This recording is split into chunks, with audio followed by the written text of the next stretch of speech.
warahmatullahi wabarakatuh. Selamat pagi dan salam sejahtera untuk semuanya. Perkenalkan, nama saya Sarah Astiti.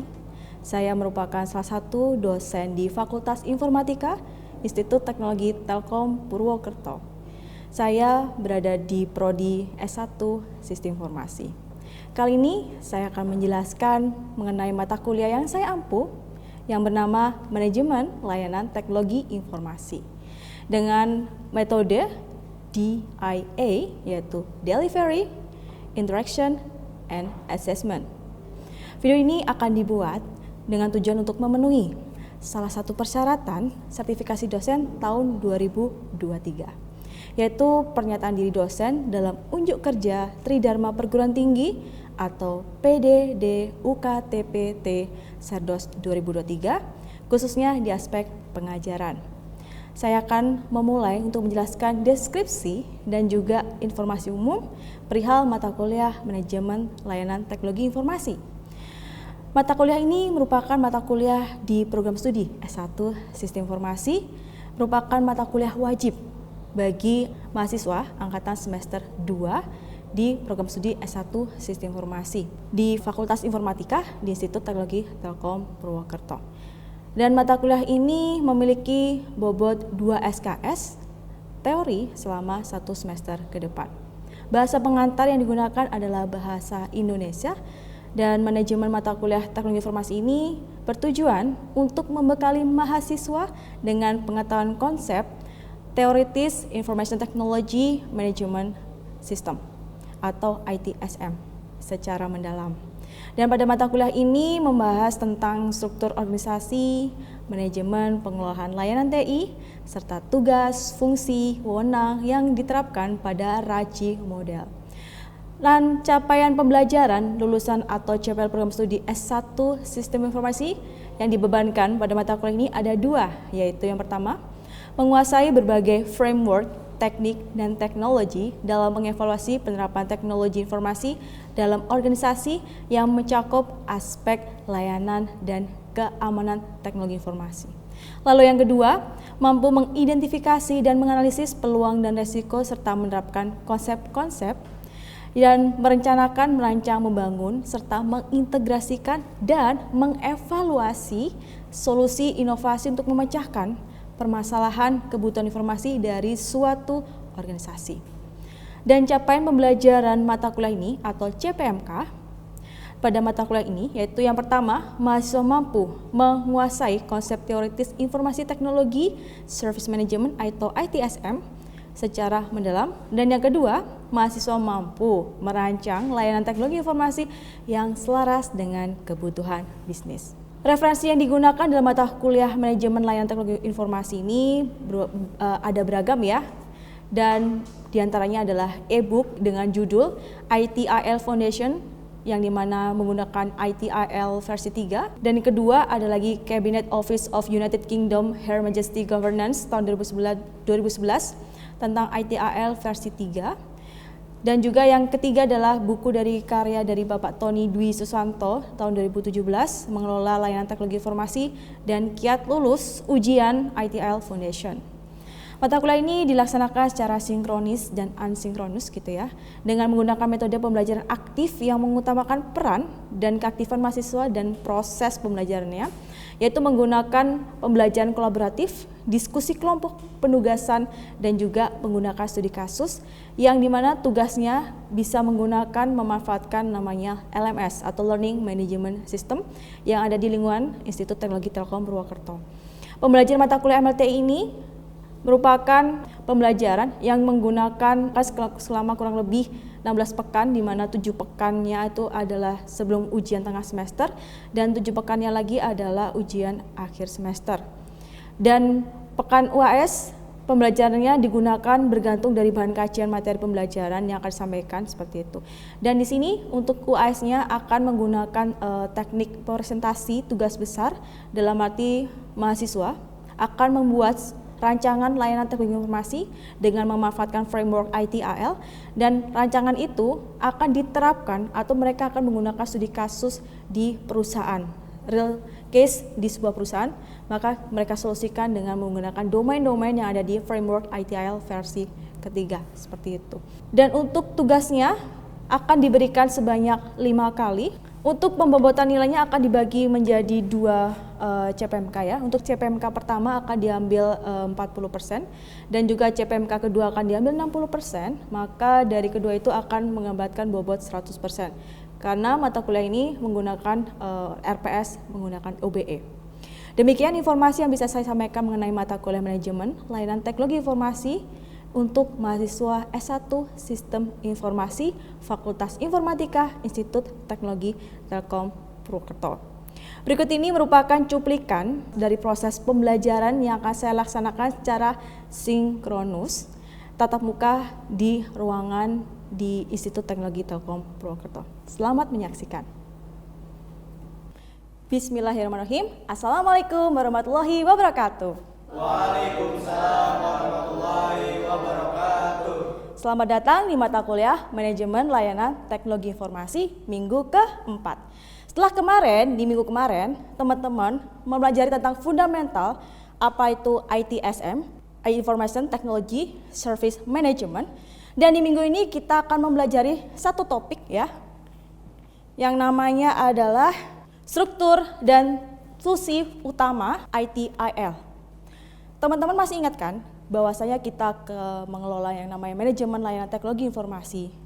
Itu komponennya ada apa aja? Ada proses. Ada apa lagi kira-kira?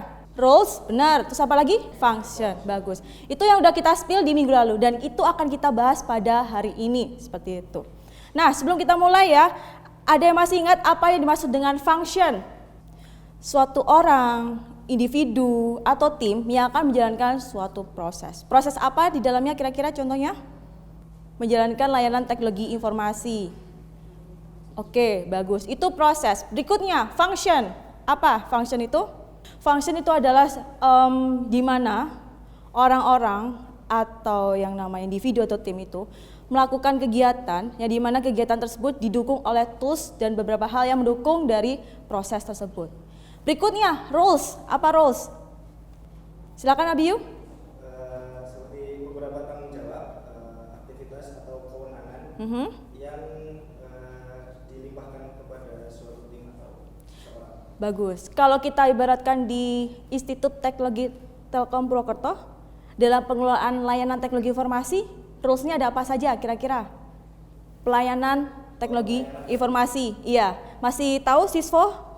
Nah, di dalam siswa ada apa rules-nya? Ada apa?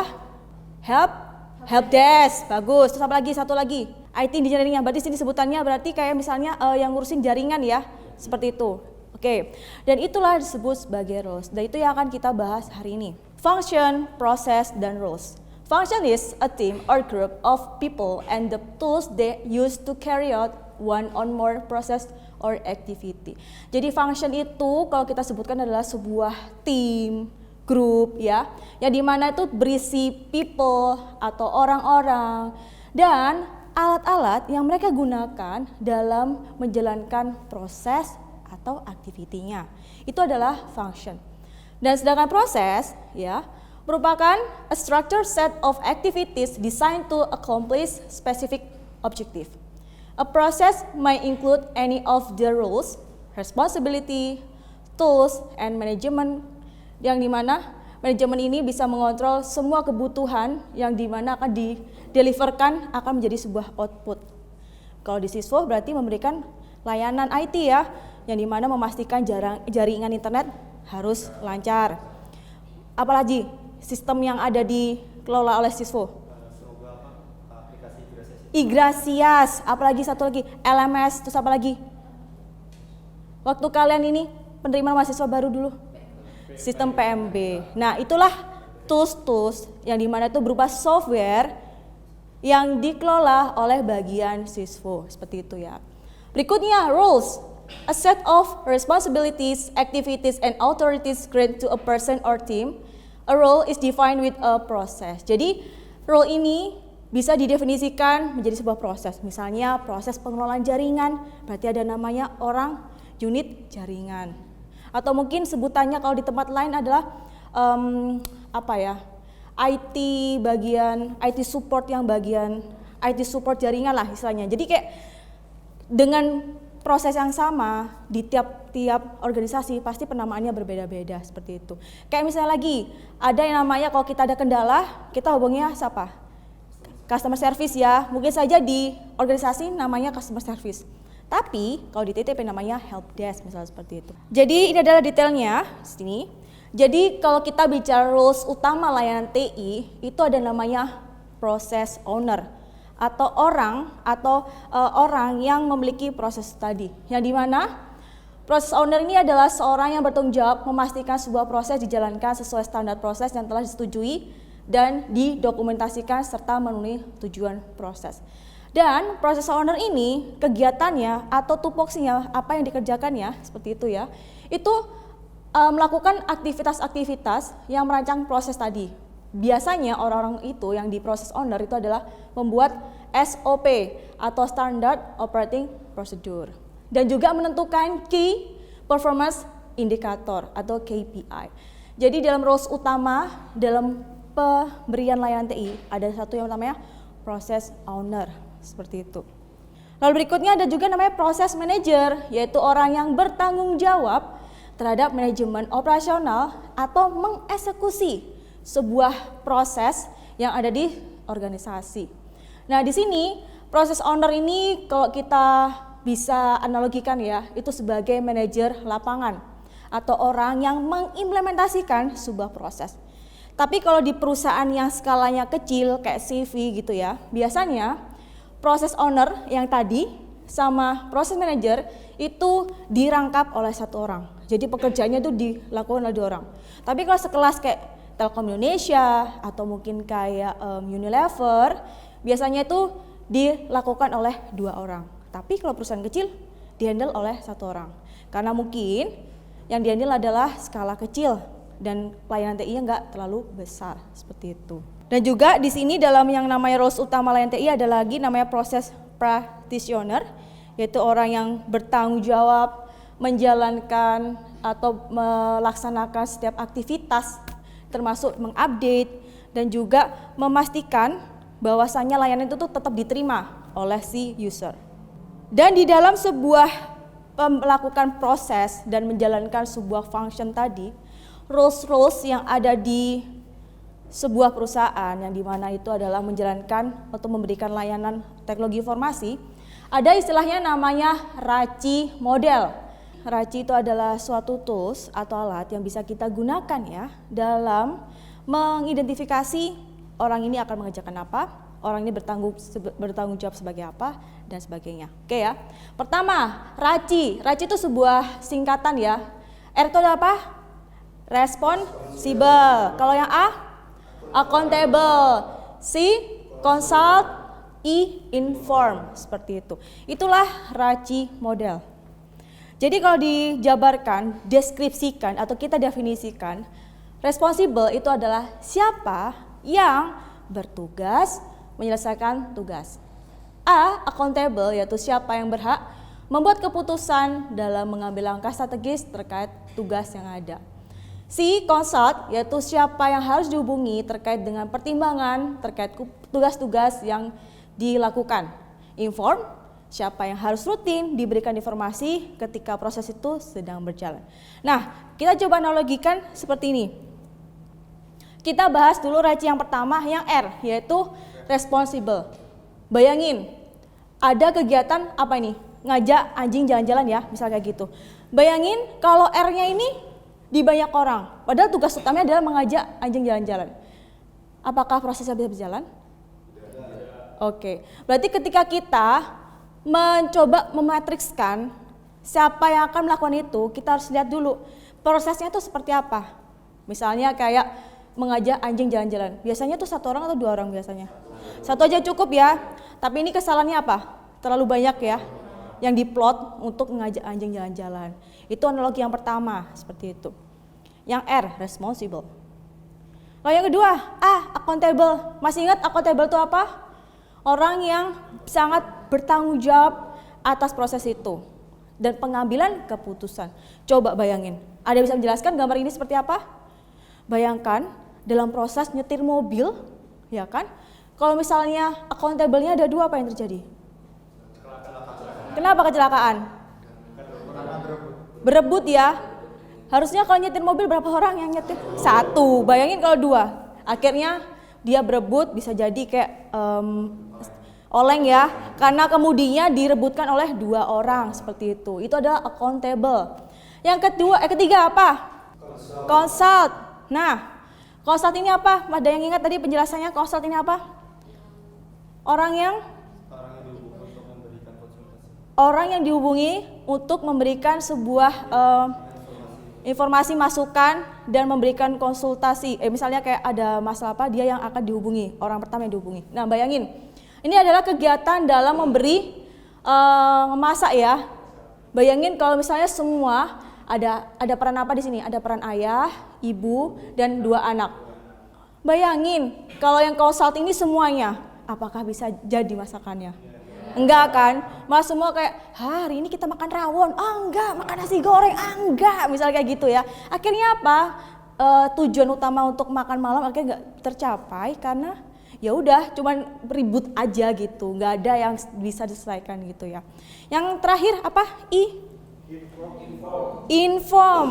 Nah, bayangin coba kamu lihat, ini ada aktor ayah ya, atau roles ayah gitu, dan dia nggak diinform gimana cara masaknya. Dia cuman punya bahan-bahan aja, tapi nggak ngerti cara masaknya, nggak diinform. Nih soalnya kosong kan? Apa yang terjadi? Bengong dia, nggak ngerti harus masak apa, nggak ngerti caranya dan harus makan apa. Nah, itulah kegunaan dari RACI. Kita bisa mengidentifikasi dalam proses itu dia akan menjalankan apa, seperti itu. Jadi kalau kita mau menggunakan RACI ya, langkah-langkahnya seperti ini ya teman-teman. Pertama, teman-teman harus mengidentifikasi bidang pekerjaan yang harus dilakukan. Di sini masing-masing bidang dialokasikan pada baris. Baris itu berapa? Gini ya, baris gini ya. Oke, baris ya. Nah, di sini kita bisa memilih kata kerja aktif ketika memberikan penamaan tugas. Contoh, memeriksa dokumen atau mungkin mereview dokumen. Jadi kita pakai kata kerja aktif di kolomnya. Berikutnya, identifikasi para stakeholder. Jadi kita bisa mulai memetakan, tapi kita harus tahu identifikasi dulu. Siapa sih stakeholdernya? Ada apa aja sih roles-nya? Seperti itu ya. Itu yang kedua. Jadi kita akan menuliskan stakeholder dan dialokasikan pada kolom dan keterangan setiap kolom di bagian atas grafik. Itu yang kedua. Lalu yang ketiga yaitu adalah kita harus pertimbangkan setiap tugas yang ada. Nah, kita harus ngerti orang itu tuh dalam proses itu sebagai apa? Apakah accountable, ataukah responsible, atau orang yang terinform, atau menjadi orang yang terkonsult, seperti itu. Dan setara stakeholder ini dipastikan harus suportif terhadap tugas dan lain sebagainya.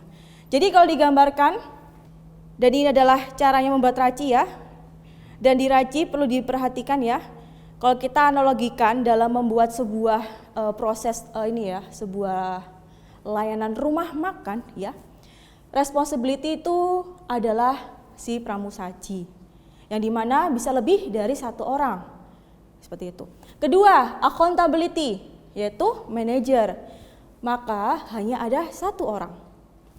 Berikutnya si consult, koki ya, kita bisa kasih koki. Dan itu lebih dari 1 orang. Mungkin saja yang consult ini adalah mungkin koki atau mungkin yang menyiapkan makan itu, minum itu siapa?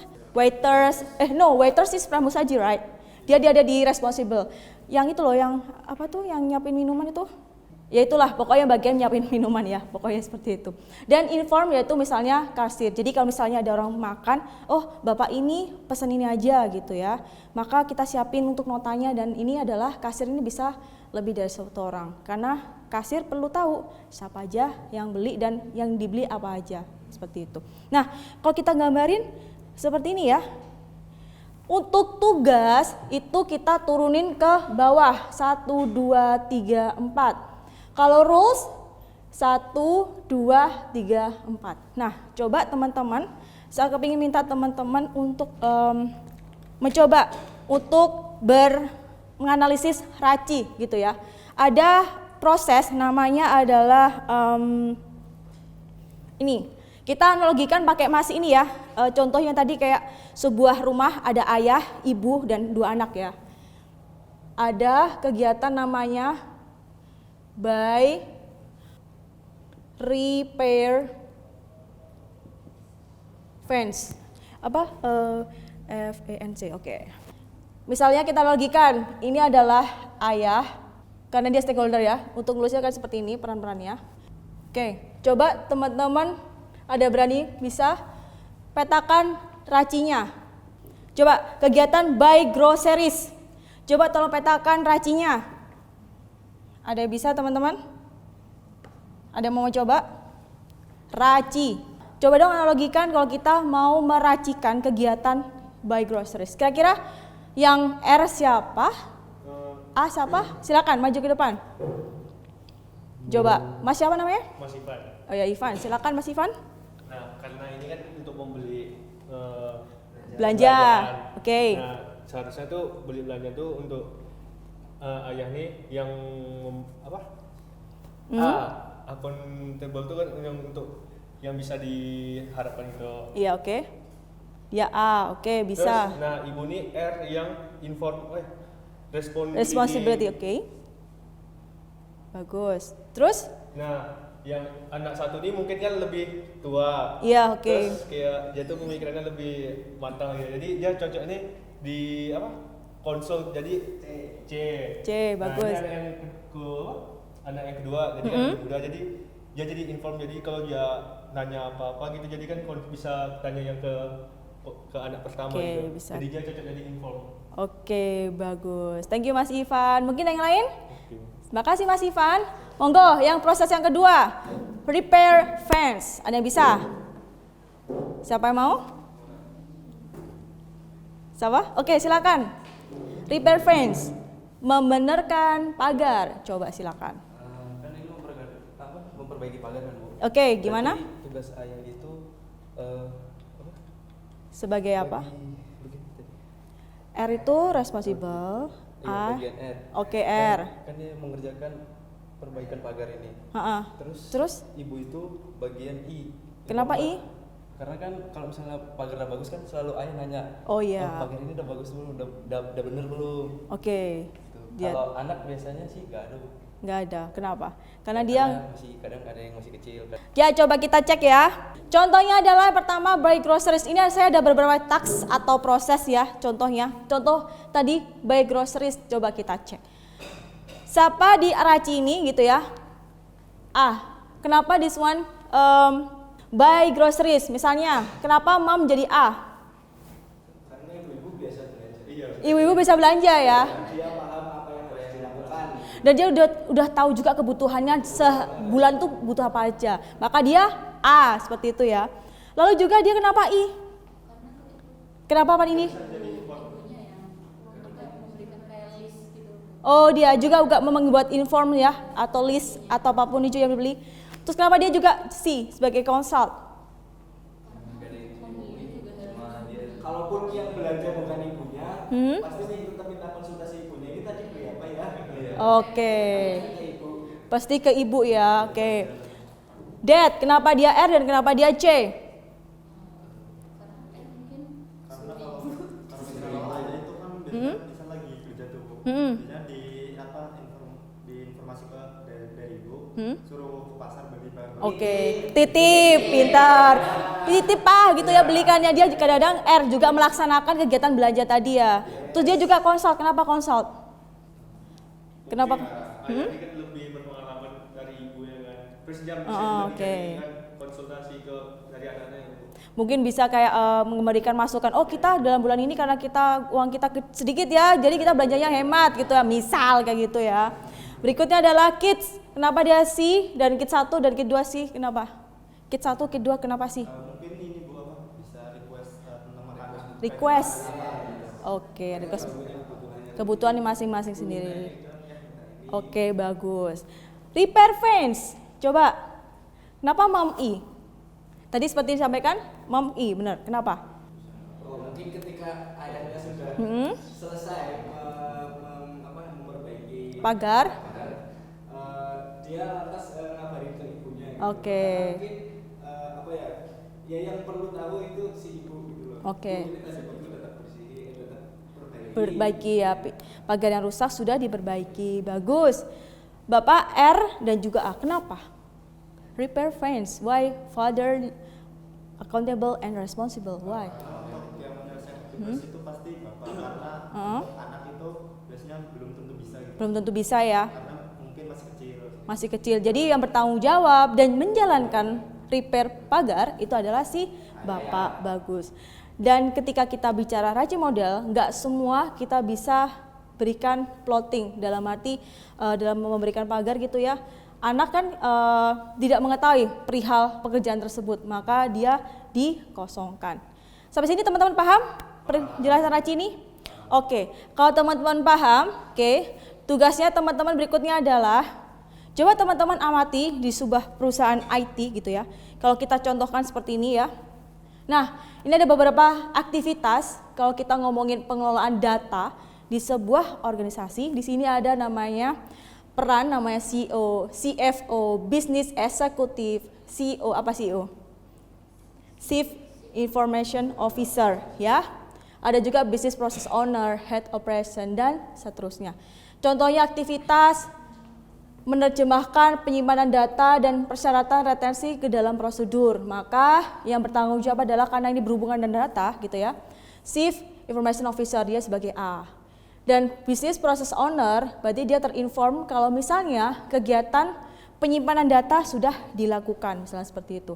C adalah consult, yaitu Head Operation, kalau misalnya ada kegiatan apa, dia akan memberikan masukan dan saran.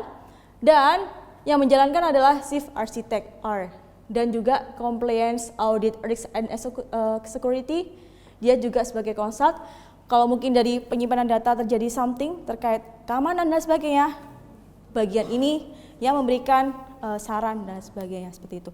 Nah, tugasnya teman-teman adalah coba teman-teman amati perusahaan di perusahaan IT ya tentunya. Coba temukan struktur organisasinya. Coba teman-teman buat beberapa kegiatan seperti ini atau aktivitas atau prosesnya, task atau tugasnya ya. Lalu coba teman-teman kaitkan atau matriskan menggunakan RACI model ke dalam kegiatan tersebut. Oke. Di sini adalah aktor-aktornya siapa, kegiatan apa, coba plotkan dengan RACI model. Sampai sini paham teman-teman?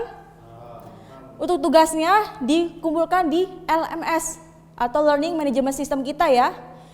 Tolong dikumpulkan, hari ini adalah hari Jumat, untuk tugasnya akan saya minta di hari Kamis. Jadi deadline-nya seminggu lumayan dah untuk mencari dan kerjakan dengan baik ya. Kamis pukul 11.59 atau 23.59 dikumpulkan di LMS. Sampai sini ada pertanyaan lagi? Cukup paham semuanya ya? Baik, karena waktu sudah menunjukkan pukul 16, sudah sore ya, kita sudah selesai 2 SKS gitu ya. Maka kita akhiri pertemuan hari ini, semoga ilmu yang teman-teman dapatkan bermanfaat. Cukup sekian dari saya, jangan lupa dikerjakan tugasnya. Wassalamualaikum warahmatullahi wabarakatuh. Waalaikumsalam warahmatullahi wabarakatuh. Iya, sama-sama. Demikian deskripsi singkat serta cuplikan proses pengajaran dari mata kuliah Manajemen Layanan Teknologi Informasi. Semoga dapat memberikan gambaran mengenai kinerja pengajaran saya lakukan khususnya di mata kuliah MLTI di program studi S1 Sistem Informasi Fakultas Informatika Institut Teknologi Telkom Purwokerto. Saya mengucapkan terima kasih kepada seluruh tim penilai dan tim panitia sertifikasi Smart Dosen tahun 2023, khususnya dari Direktorat Sumber Daya Dirjen Dikti dan Ristek Kemendikbud Ristek Indonesia. Tidak lupa saya juga mengucapkan terima kasih kepada Institut Teknologi Telkom Purwokerto, Fakultas Informatika, rekan sejawat dosen, dan juga rekan-rekan mahasiswa. Demikian yang dapat saya sampaikan. Atas semua kekurangan dari saya mohon maaf sebesar-besarnya. Wassalamualaikum warahmatullahi wabarakatuh.